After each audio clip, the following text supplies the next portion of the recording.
महाभारत युद्ध में 13वां दिवस कौरवों और पांडवों दोनों के लिए सबसे त्रासद दिन था। 13वां दिन एक ऐसा दिन था जब अनीति अपने चरम पर थी। मैं आज आपको उसी 13वें दिवस की दास्तान इस कविता के माध्यम से सुनाने जा रहा हूं।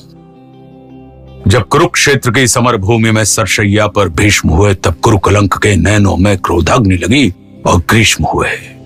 गुरुदेव बनेंगे सेनापति, यह चाल चली थी शकुनी ने, जिसमें फंसकर सब जूझ रहे वो जाल बुना था शकुनी ने। इस बार चली थी चाल अजब, जिसमें ना कोई संधि हो, गुरुवर द्वारा वो ज्येष्ठ पांडु समर भूमि में बंदी हो। फिर पांडव सेना में गुरुवर ने ऐसा तांडव नृत्य किया। फिर पांडव सेना में गुरुवर ने ऐसा तांडव नृत्य किया, सब समर मुंड से पाट दिए, कुछ ऐसा चित्र विचित्र किया। निज सेना की यह दशा देख अर्जुन को क्रोध अपार हुआ, बज उठा कृष्ण का पांचजन्य, फिर गांडीव का टंकार हुआ। कौरव सेना के होश उड़े जब गुरुवर का रथ चूर हुआ, जो सोचा था वह विफल हुआ, सब सपना चकनाचूर हुआ। फिर कहा द्रोण ने दुर्योधन, मैं उससे पार न पा सकता, अर्जुन के रहते धर्मराज को बंदी नहीं बना सकता। फिर कहा त्रिगर्तों ने मिलकर, हम प्राण पे प्राण लड़ाएंगे, हम अर्जुन को ललकारेंगे और दूर तलक ले जाएंगे।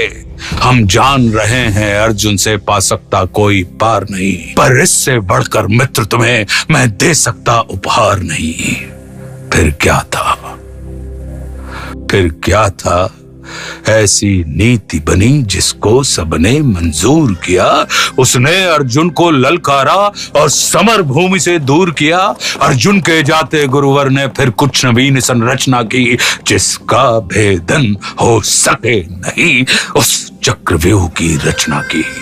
पांडव सेना भयभीत हुई, यह देख शत्रुदल सुखी हुए।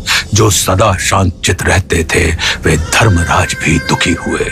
निज सैन्य तात को दुखी देख फिर शेर बबर को जगना था। जो धनी धनुष के बनते थे उनको भी नाक रगड़ना था। है उम्र 18 बरस मगर ये बड़ा धनुष का धन्नु है उम्र 18 बरस मगर ये बड़ा धनुष का धन्नु है। सबने देखा कोई और नहीं, ये अर्जुन सुत अभिमन्यु है। मैं इसका भेदन कर दूंगा, यह भेद गर्भ में सुना हुआ। दादाजी चिंता दूर करो, ये सुन साहस 100 गुना हुआ। फिर अभिमन्यु के पीछे ही कुछ तेज चले, कुछ धीम चले, कुछ पैदल घोड़े रथ सवार ले, गदा गदाधर भीम चले।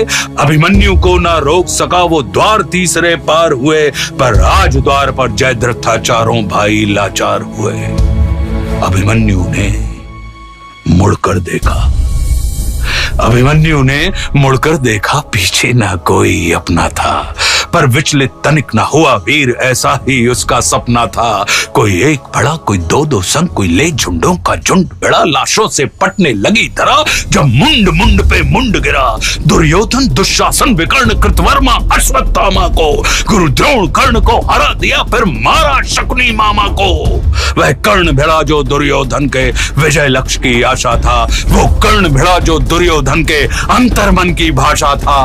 वह कर्ण भिड़ा जो एक साथ 100 बाण चलाने वाला था, वह कर्ण भिड़ा जो दुर्योधन को विजय दिलाने वाला था। सबने देखा वो अंगराज रथ सहित धरा पर पड़ा मिला। सबने देखा वो अंगराज रथ सहित धरा पर पड़ा मिला। कुछ चेत हुआ तो भाग गया, वो दूर सभी को खड़ा मिला। फिर दुर्योधन हो गया कुपित, ले सबका नाम पुकारा है, सब ऐसे साथ मिलकर मारो, ऐसा आदेश हमारा है। फिर एक साथ भिड़ गए सातों ने ऐसा काम किया, रथ तोड़ सारथी को मारा, घोड़ों का काम तमाम किया। तलवार तीर जब टूट गए तो रथ के चक्के उठा लिए, उस रथ के टूटे चक्के से कितनों के छक्के छुड़ा दिए। यह देख अधम दुशासन ने तब सर पर गदा प्रहार किया।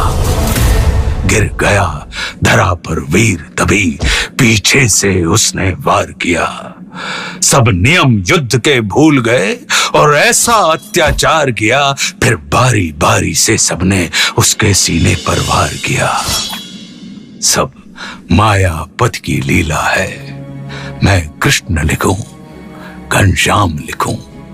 कितनों को धूल चटाया है, कितने गुरुओं के नाम लिखूं। शब्दों में सहज सुशीलापन, अब कविता को विश्राम लिखूं। मैं उस बालक अभिमन्यु को अब अंतिम बार प्रणाम लिखूं।